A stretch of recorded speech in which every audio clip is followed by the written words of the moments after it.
Halo Bapak Ibu guru hebat di seluruh Indonesia. Perkenalkan, nama saya Veronica Siti Rohani, CGP Angkatan 7 dari SD Marsudirini, Kota Semarang. Kali ini saya akan memaparkan aksi nyata saya modul 1.4. Latar belakang. Sekolah yang baik merupakan sekolah yang mampu menciptakan suasana aman, nyaman, dan selalu berpihak pada murid dalam setiap kegiatan. Kepala sekolah, guru, dan karyawan harus mampu menunjukkan budaya positif sehingga anak-anak dapat meneladan dan terciptalah karakter yang sesuai dengan profil pelajar Pancasila. Tolak ukur keberhasilan aksi nyata. Pembelajaran yang berpusat pada siswa. Menerapkan pembelajaran yang berpusat pada murid dalam segala kegiatan termasuk penyelesaian masalah. Berbudaya positif. Seluruh warga sekolah menerapkan budaya positif yang terlihat dari sikap 5S. Senyum, sapa, salam, sopan santun. Tujuan rancangan tindakan aksi nyata. Yang pertama, menciptakan sekolah yang berpusat pada murid dan berbudaya positif dengan menentukan kesepakatan kelas. Setiap anak berhak mendapatkan kesempatan dalam mengembangkan diri sesuai dengan potensinya. Menggerakkan seluruh warga sekolah yang berbudaya positif dalam proses menuntun murid sesuai dengan karakter profil pelajar Pancasila. Pembentukan keyakinan kelas 5B.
Budaya positif itu yang bagaimana?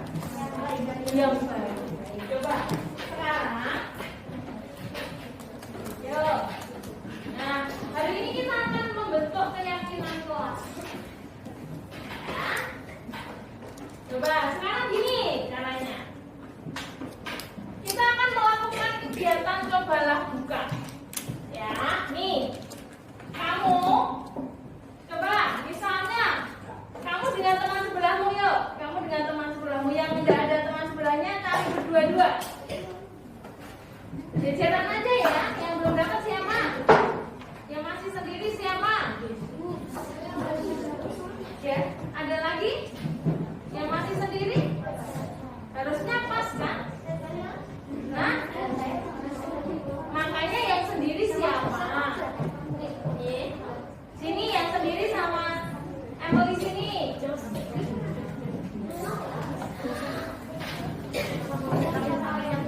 Dua-dua, coba. Yuk. Satu tangan yang sebelah kanan. Sebelah kanan. Coba nutup tanganmu yang rapat. Tutup. Seolah-olah kamu membawa sesuatu yang sangat berharga. Nah, yang sebelah, yang satu tangan, coba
Beda antara keyakinan kelas dan peraturan kelas. Kalau peraturan kelas itu biasanya siapa yang buat? Nah, biasanya sudah ada kepala sekolah, para guru yang membuat. Tetapi kalau keyakinan kelas ini yang membuat ya kamu sendiri. Jadi yang membuat kamu nanti kamu sendiri yang melaksanakan. Kenapa kok Bu Vero Bu Vero bukan yang membuat? Kira-kira apa? Bu Vero pengen kamu sendiri yang membuat agar lebih disiplin, boleh. Karena kamu nanti yang akan melaksanakan. Coba Bu Vero tanya, mengapa kita memiliki peraturan tentang penggunaan helm pada saat mengendarai kendaraan bermotor? Mengapa? Untuk keselamatan, boleh.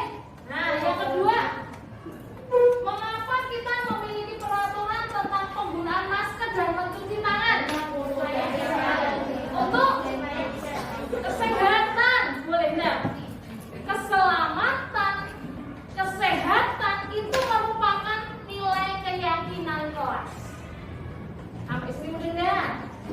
Jadi kesehatan, keselamatan itu merupakan nilai-nilai keyakinan kelas. Ya, nih lihat.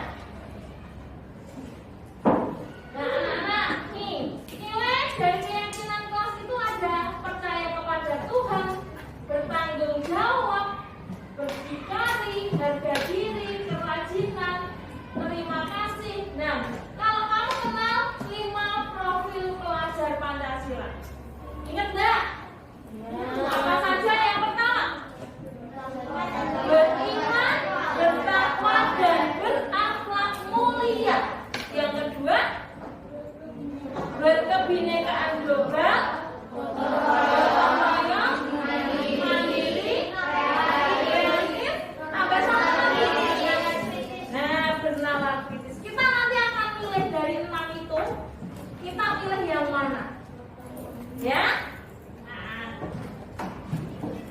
Nanti kita akan pilih yang mana? Coba, yuk. Kita nanti akan membuat keyakinan kelas. Bedanya tadi, gue tadi bilang beda kan dengan peraturan.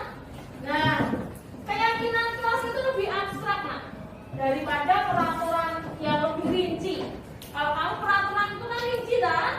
Nah, kalau keyakinan kelas itu lebih abstrak. Keyakinan kelas berupa pernyataan-pernyataan universal yang tadi ada 6 profil pelajar Pancasila tadi loh. Nah, pernyataan kelas senantiasa dibuat dalam bentuk positif, bukan negatif. Kalau kamu mau peraturan kelasmu tidak boleh membawa HP, gitu kan? Itu berarti kalimat negatif. Tetapi kalau keyakinan kelas itu merupakan kalimat pernyataan yang positif. Nah, yuk terus. Keyakinan kelas sebaiknya sesuatu yang dapat diterapkan kita. Diterapkan di kelas tersebut. Kita akan membuatnya dengan curah pendapat. Nah, misalnya, nih, kembalikan barang ke tempatnya. Itu nilai kebajikannya apa tadi? Yang 6 profil pelajar Pancasila termasuk apa coba? Mandiri, pintar. Nah, mandiri bisa mengembalikan barang ke tempatnya. Yang kedua, dilarang mengganggu orang lain. Apa? Kira-kira ikut yang mana? Hah? Tidak mengganggu orang lain, ikut yang mana? Milih. Kira-kira yang mana? Hah? Kalau berakhlak mulia kira-kira apa, Nak? Rajin berdoa, termasuk tidak apa-apa, tidak mengganggu orang lain itu kan berarti perbuatan ya baik kan? Kan udah tidak ganggu orang lain. Terus, hadir di sekolah 15 menit sebelum pembelajaran dimulai. Mandiri. Nah, sampai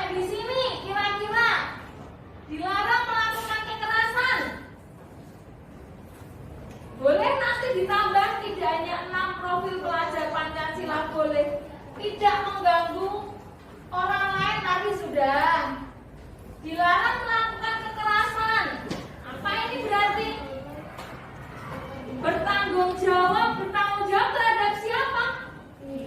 Diri sendiri dan orang lain. Oke. Yuk. Sekarang Bu Guru akan kasih kamu kertas. Gitu ya. Nanti kamu silakan tulis. Kira-kira menurutmu, menurut anak-anak semua, satu-satu ya. Peraturan yang perlu disepakati di kelas ini apa sih peraturannya? Kamu tulis sendiri-sendiri. Yuk, ini satu kelompok boleh ambilkan temennya.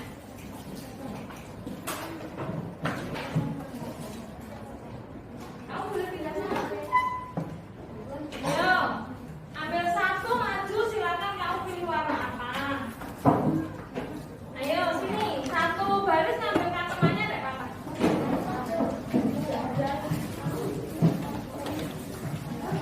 Yuk, ambil satu-satu.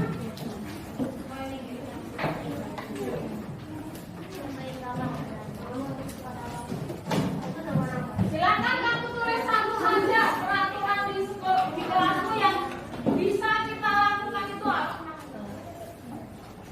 Ayo tulis satu saja.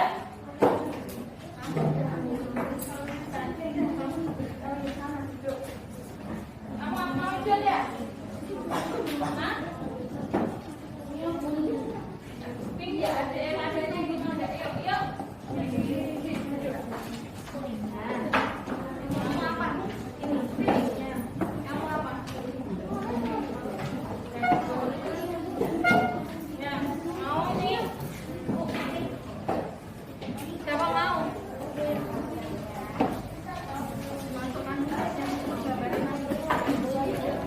Yuk, kasih teman sebelahmu. Sudah tulis satu peraturan yang bisa kita terapkan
dimasukkan, diikutkan di yang lain nggak apa-apa, teruskan aja terus.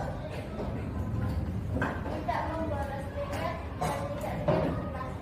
Nah, tidak membolos saat piket berarti itu termasuk apa? Mandiri. Apa berarti mandirinya?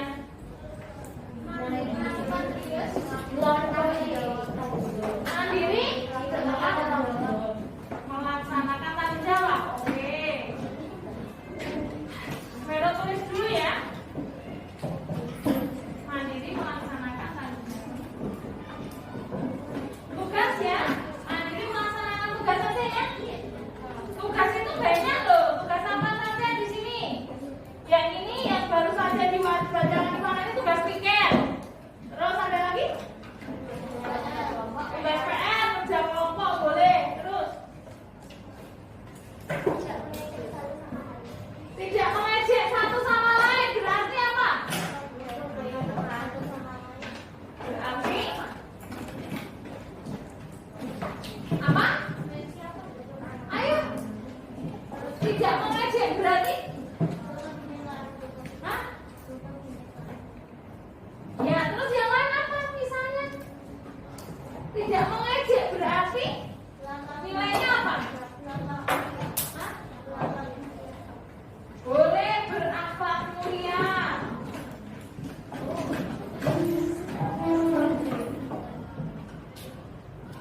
Terus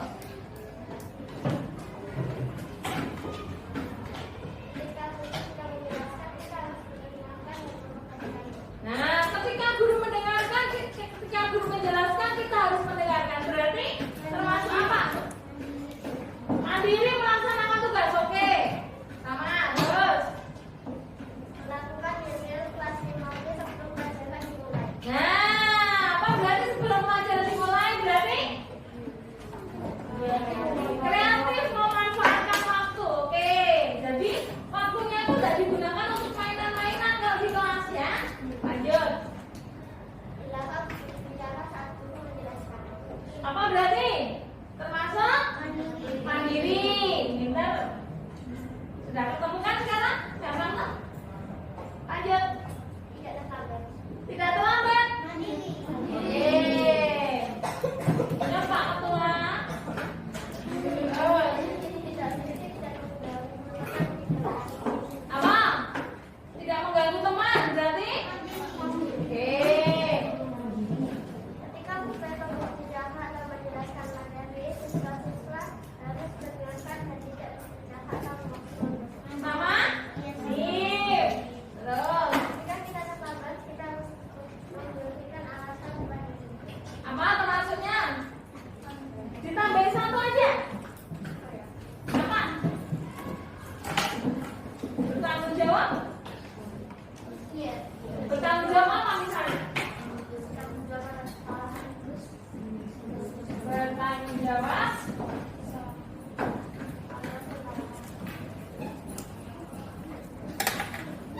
atas apa yang kita lakukan. Oke?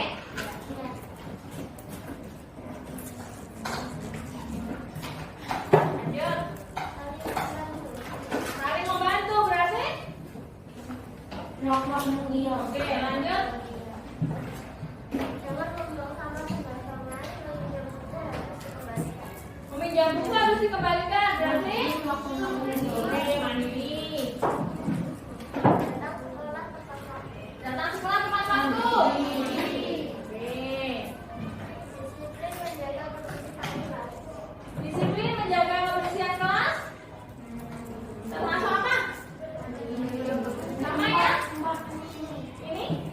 Terus aja. Kalau beresik atau mengundi atau berkata tidak tepat, maka Tuh.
bertanggung jawab. Pintar.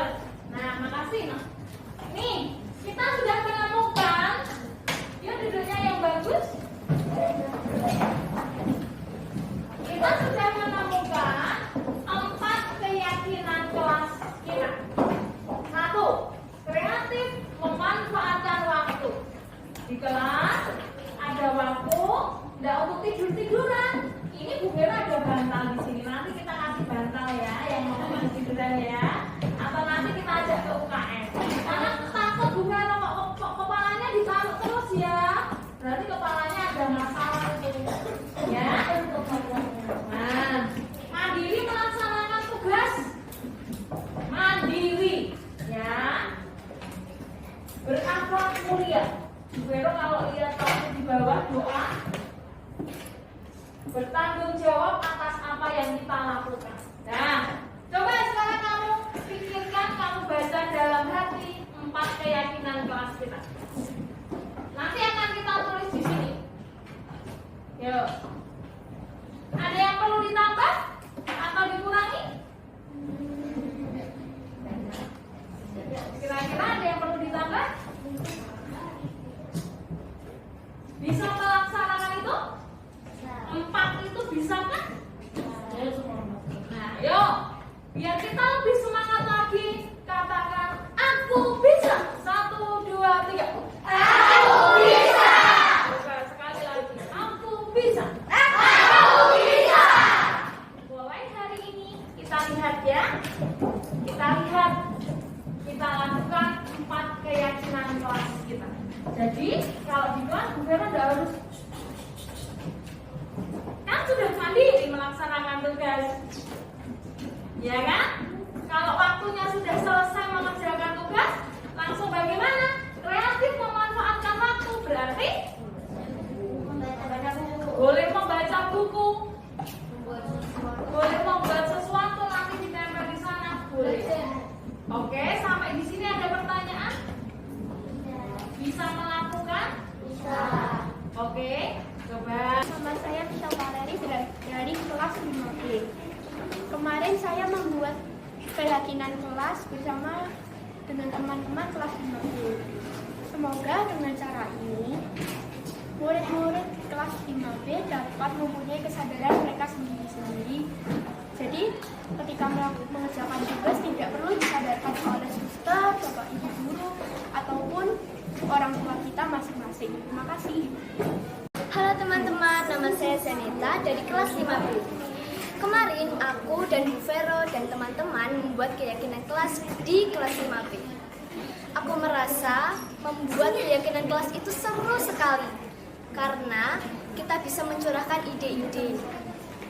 Dan aku merasa dengan keyakinan kelas ini banyak murid-murid kelas 5B yang menyelesaikan tugas itu tidak perlu dikasih tahu dengan Bu Vero, teman-teman atau orang tua dari mereka sendiri. Terima kasih.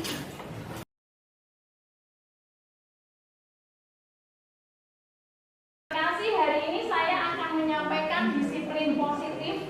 Ini nanti bisa kita terapkan di kelas kita. Tahu, ternyata Ki Hajar Dewantara itu punya anak yang punya anak yang membutuhkan perhatian khusus, makanya dia itu dengan pendidikan kan sangat care kan. Nah ternyata gini dulu ceritanya Bapak Ibu, saya cari di internet juga kok tidak ada, tetapi di guru penggerak itu ada videonya. Modul 1.2 itu belajar tentang visi dan misi peran guru penggerak. Kemudian yang ketiga itu inquiry. Ini seperti kalau kita kemarin dari yayasan itu apa, melihat kelebihan kita itu apa, analisis SWOT diganti apa, SWOT. Nah sama seperti itu, tetapi melihatnya tentang kelebihan diri sendiri. Jadi kita diharapkan itu tidak usah mencari kelemahan kita. Jadi melihat kelebihan kita, kelebihan sekolah kita untuk hal yang lebih baik. Tuh. Terus yang keempat ini teman-teman, disiplin positif. Ini nanti capaian khusus kita diharapkan kita dapat menerapkan strategi disiplin positif yang memerdekakan murid untuk menciptakan ekosistem sekolah aman, dan berpihak pada. Nah, coba Bapak Ibu yang terkasih, setuju tidak dengan pernyataan ini? Yang pertama, hukuman dapat mendisiplinkan anak. Setuju kan? Ada yang setuju? Setuju atau tidak? Oke. Ada yang tidak setuju, ada yang setuju. Oke. Yang kedua, pemberian hukuman dengan hal positif seperti membaca atau membersihkan halaman sekolah dapat meningkatkan disiplin anak. Oke, setuju. Yang terakhir, memberi penghargaan dapat meningkatkan motivasi belajar anak. Oke, nanti kita lihat ya. Nah, hari ini yang akan kita pelajari, tetapi ini sudah saya rangkum tadi malam. Jadi sedikit. Disiplin positif dan nilai-nilai kebajikan universal. Teori motivasi, hukuman dan penghargaan restitusi. Keyakinan kelas, kebutuhan dasar manusia dan dunia berkualitas, 5 posisi kontrol dan segitiga restitusi. Ini juga ada di PMM Bapak Ibu. Nah, materinya sama. Jadi nanti Bapak Ibu sekalian belajar, nanti bisa membuat aksi nyata juga. Ya, restitusi ini maksudnya lain, bukan restitusi seperti kita ya itu. Nah, ini yang pertama. Coba teman-teman, yuk sekarang ambil kertas kecil. Ini ada kertas nih. Silahkan Bapak Ibu tulis sesuatu yang sangat berharga. Oh, tidak punya pulpen? Yuk, coba. Ini nanti akan merubah paradigma kita ya. Berdua-dua ya. Satu, silahkan. Silahkan Bu. Silahkan ditulis benda atau sesuatu yang sangat berharga menurut Bapak Ibu. Kecil aja, nanti kalau digenggam nggak cukup anulah kalau digenggam. Kecil saja.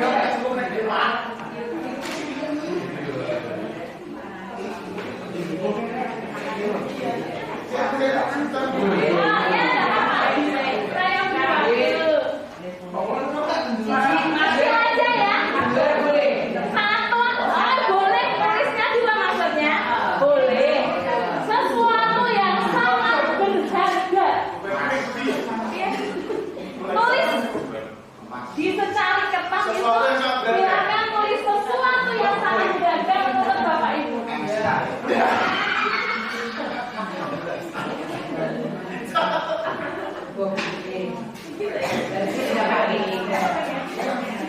Terus sudah teman-teman?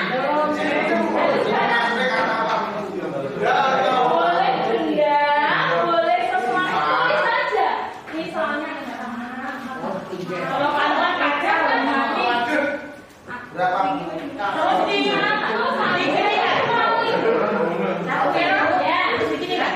sudah. Gantian ya, oh ya oke. Gantian ya teman-teman satu-satu dulu. Kalau sudah digenggam, ini kenceng. Iya, sebelahnya belum. Ayo, sebelahnya taruh dulu yang sebelah. Nah, teman-teman coba genggam yang kenceng ya.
Saya berusaha membuka orang ini.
Yang berkuasa menentukan aku membuka atau menutup tangan itu siapa? Diriku sendiri. Diri sendiri. Sip. Nah, berarti yang bisa mengontrol saya siapa? Ya saya sendiri. Jos. Nah, tepuk tangan untuk semuanya. Nah, itu Bapak Ibu. Berarti yang bisa mengontrol diri saya itu ya diri saya sendiri. Selama ini coba, apakah saya bisa mengontrol murid saya? Oh, tadi saya tanya, siapa yang bisa mengontrol diri sendiri? Yang mengontrol saya siapa? Saya sendiri, diri sendiri kan? Nah, saya bisa kan mengontrol anak-anak? Bisa. Bisa nggak? Tidak bisa. Paradigma kita yang lama kan kita pikir kan, aku bisa mengontrol kamu anak-anakku. Tetapi Bapak Ibu yang terkasih, yang bisa mengontrol diri saya sendiri, ya saya sendiri. Kenapa kok mereka manut sama kita? Karena mereka dengan sendirinya mau mengikuti kita. Nah, itu paradigma yang harus kita ubah. Yang bisa mengubah saya, ya saya sendiri. Saya tidak bisa mengontrol untuk saya. Karena mereka dengan senang hati, dengan rela hati, mungkin karena bujukan kita, mungkin karena nasihat kita, dia dengan rela hati mau membuka diri untuk kita. Nah, itu yang pertama. Bu, iya. Tapi kemungkinan kita kan nggak tahu dia rela dan tidaknya gitu. Iya. Kemungkinan ada unsur ketiga nggak ini? Karena dia terpaksa, takut, dan semuanya. Oke, Bu, itu nanti di pelajaran selanjutnya ada. Nah, tidak apa-apa. Seperti disiplin Bapak Ibu. Nah, disiplin itu apa sih maknanya? Makna kata disiplin sering berubah menjadi sesuatu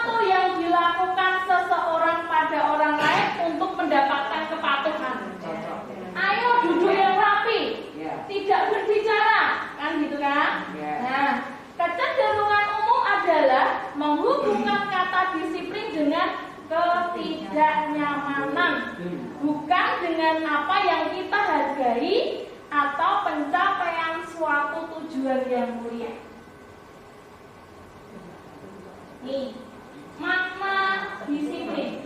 Disiplin itu berasal dari bahasa Latin disiplina. Nah, disiplino ya, disiplino. Yang artinya itu belajar.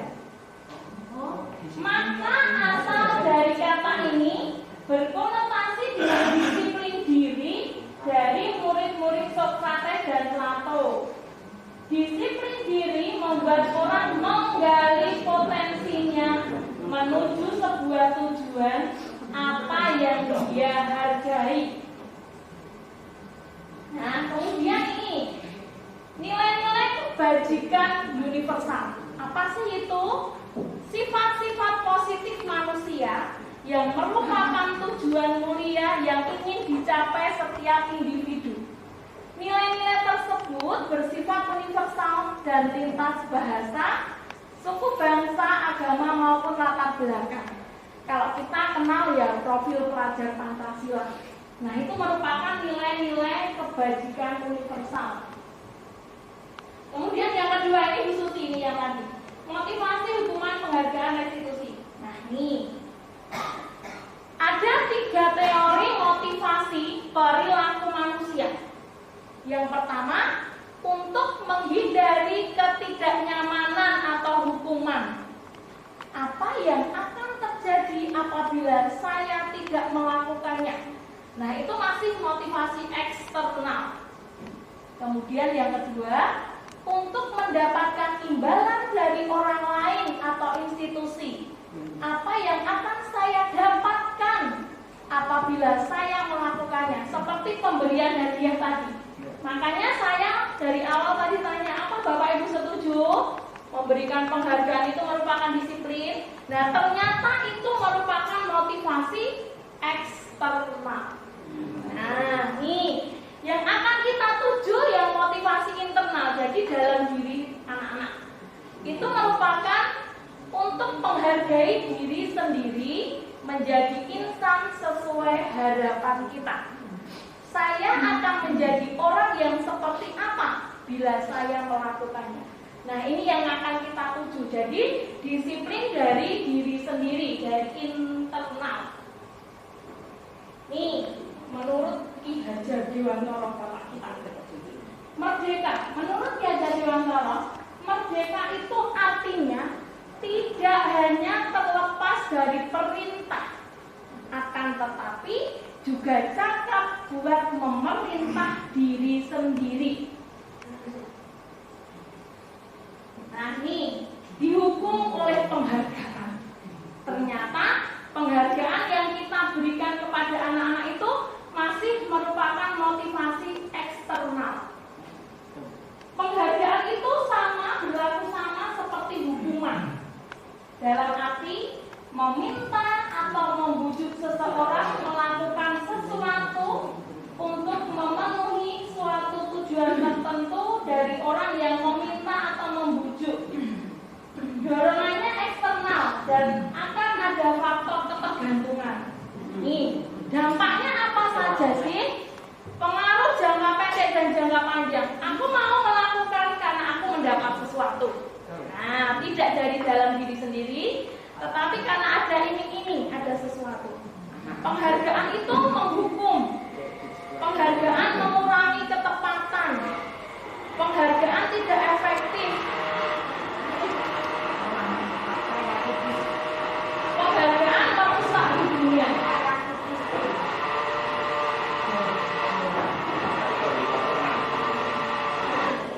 Atau apresiasi. Dalam memberikan apresiasi atau pengakuan, perlu kita ingat, beri pengakuan secara khusus, beri pengakuan secara pribadi, beri pengakuan kepada semua murid secara bergantian, beri pengakuan secara konsisten dan fokus pada proses. Hukuman atau konsekuensi. Ya, tindakan guru ini sering kita lakukan ya. Mencatat setelah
Hukuman itu sesuatu yang menyakitkan. Sakitnya di sini. Terus membuat anak sakit fisik maupun hati untuk jangka waktu lama. Anak membenci kedisiplinan. Hukuman itu merupakan paksaan. Mendorong anak menyakiti diri sendiri. Konsep diri yang buruk, aku ini memang raiso. Anak belajar untuk menyembunyikan kesalahan. Marah, rasa bersalah, dipermalukan, merasa tidak dihargai. Karena konsekuensi itu sesuatu yang harus terjadi. Karena dari apa teman-teman? Konsekuensi itu ya harus terjadi dari tindakannya kan. Membuat anak merasa tidak nyaman dalam jangka waktu pendek. Anak menghargai disiplin, stimulus tanggapan, mendorong anak agar mudah menyesuaikan diri, konsep diri yang baik. Anak belajar untuk mematuhi peraturan, kehilangan hak, dibuat tidak nyaman, diasingkan untuk sementara. Ini bedanya. Nah sekarang restitusi. Nah ini bukan restitusinya Mbak Yustin ya, yayasan ya. Nah restitusi yang dimaksud di sini adalah model pendisiplinan anak yang berfokus pada solusi atau pemecahan masalah. Ini di PMM ada. Nanti Bapak Ibu suruh buat aksi nyata juga. Nih, ciri-ciri restitusi bukan untuk menebus kesalahan, namun untuk belajar dari kesalahan, memperbaiki hubungan, tawaran bukan paksaan. Restitusi menuntun untuk melihat ke dalam diri. Restitusi mencari kebutuhan dasar yang mendasari tindakan. Restitusi diri adalah cara yang paling baik. Restitusi fokus pada karakter bukan tindakan. Restitusi fokus pada solusi. Restitusi mengembalikan murid yang bersalah pada kelompoknya. Sekarang keyakinan kelas. Nah ini nanti bisa dipraktekkan Bapak Ibu di dalam kelas. Apa sih keyakinan kelas itu? Nah nih, mengapa kok keyakinan kelas, tidak peraturan kelas saja? Mengapa adanya keyakinan kelas itu penting untuk terbentuknya sebuah budaya positif?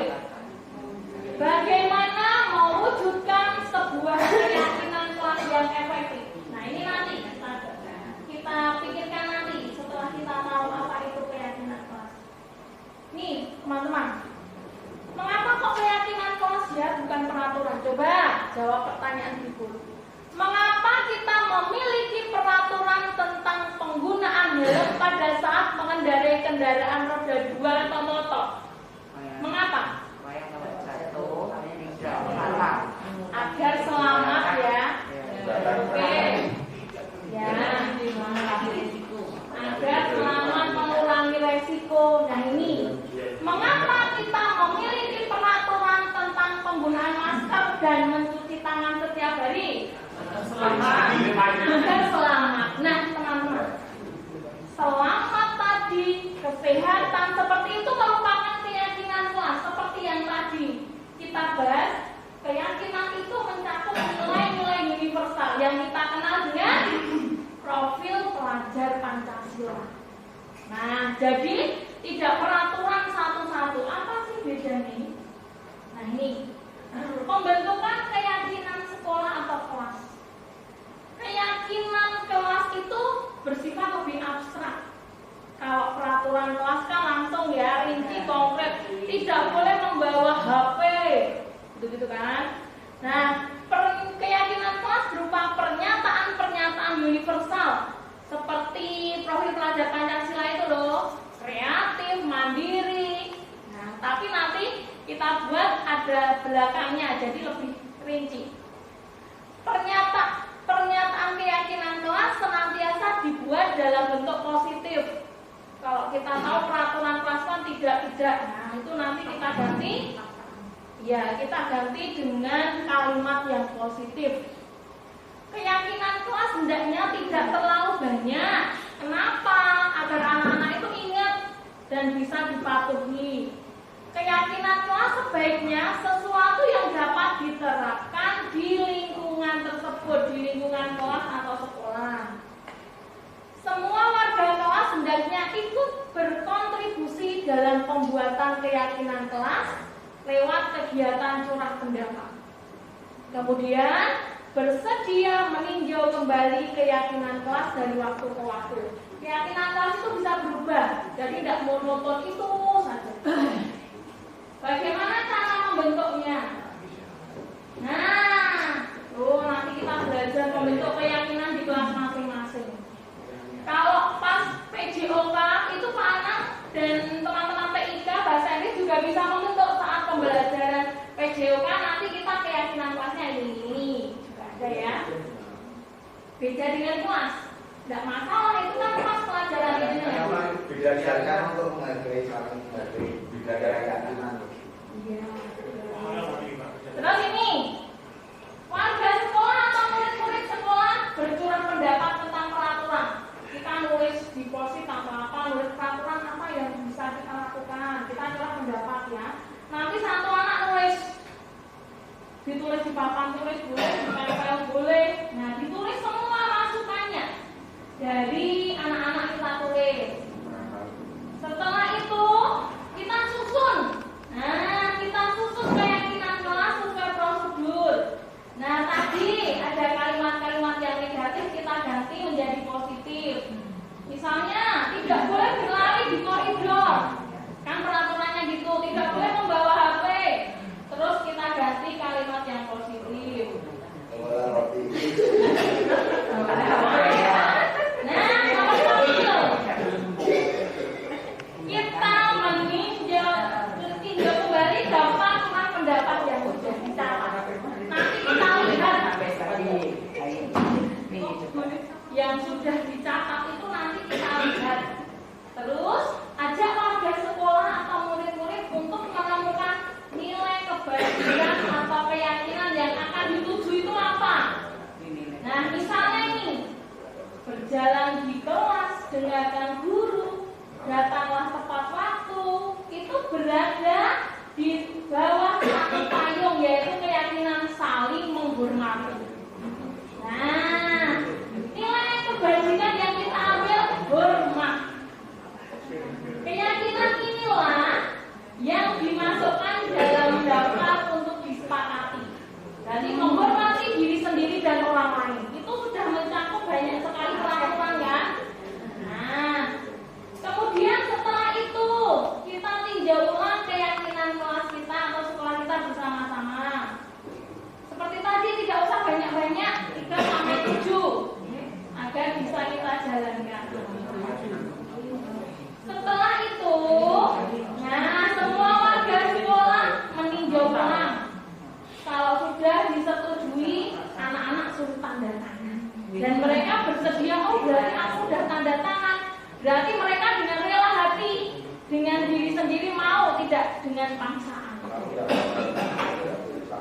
Ya, enggak jangan, tapi nanti lama-lama mereka pasti mau tanda tangan. Kan senang, aku tanda tangan apa ya Pak? Kadang-kadang. Ada Bu nanti sih. Terus ya, keyakinan kelas yang sudah kita buat boleh dipasang di dinding, di mana terserah Bapak Ibu. Kita pasang. Nah ini contohnya. Contoh keyakinan kelas 1 nih. Setiap anggota kelas perlu belajar. Setiap anggota kelas perlu senang. Ini karena masih kelas 1 ya Bapak Ibu. Jadi nanti beda kalau nanti semua sudah buat, ditempel kita nanti lihat. Karena ini kan merupakan curah pendapat dari anak-anak. Setiap anggota kelas perlu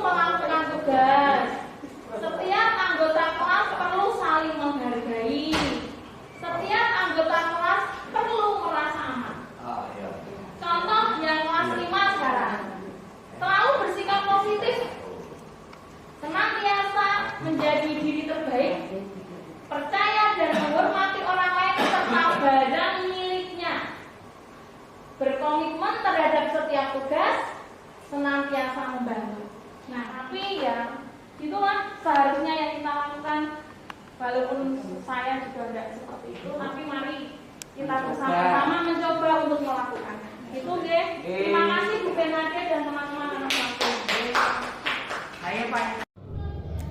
Selamat siang, perkenalkan nama saya Maria Yasinta Prabawati Putri. Saya mengajar di kelas 1A di SD Marsudirini. Nah, kali ini saya akan memberikan beberapa refleksi saya mengenai materi disiplin positif. Hal baru yang mengubah paradigma yang saya dapatkan mengajar anak-anak dengan hati dan tentu dengan hati-hati. Kemudian perasaan saya yang muncul ketika saat mengikuti sesi itu, yaitu perasaan saya itu sangat senang. Kemudian karena melalui materi disiplin dan motivasi intrinsik dapat membuka mata saya selaku pengajar dan benar-benar memberikan motivasi yang positif untuk diri saya sendiri dalam mengajar anak-anak zaman sekarang. Kemudian peran Among yang telah saya lakukan yaitu mengajar anak-anak tentunya dengan hati dan hati-hati. Kemudian saya pun juga mengajar anak-anak juga penuh dengan kasih sayang. Kemudian seperti apa sih saya akan menjadi Among yang tentunya akan lebih membantu anak dan membuat anak-anak itu lebih nyaman dalam belajar saat ini. Jadi bukan hanya untuk menjadi guru yang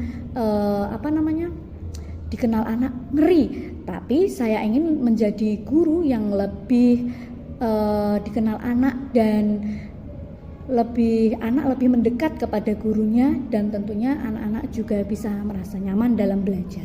Terima kasih.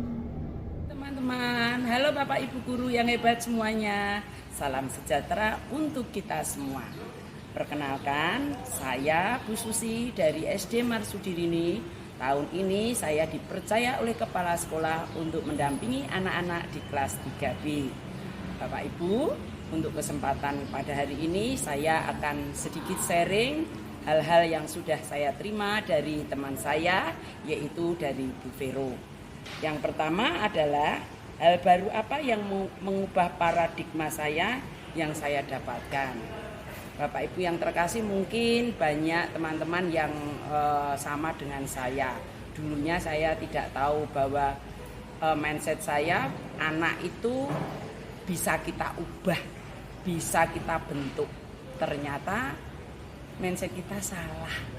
Nah, saya baru tahu bahwa anak itu yang sebetulnya membawa karakter sendiri, yang dapat mengubah ya dirinya sendiri. Kita sebagai guru tidak bisa langsung membentuk anak sesuai dengan keinginan kita.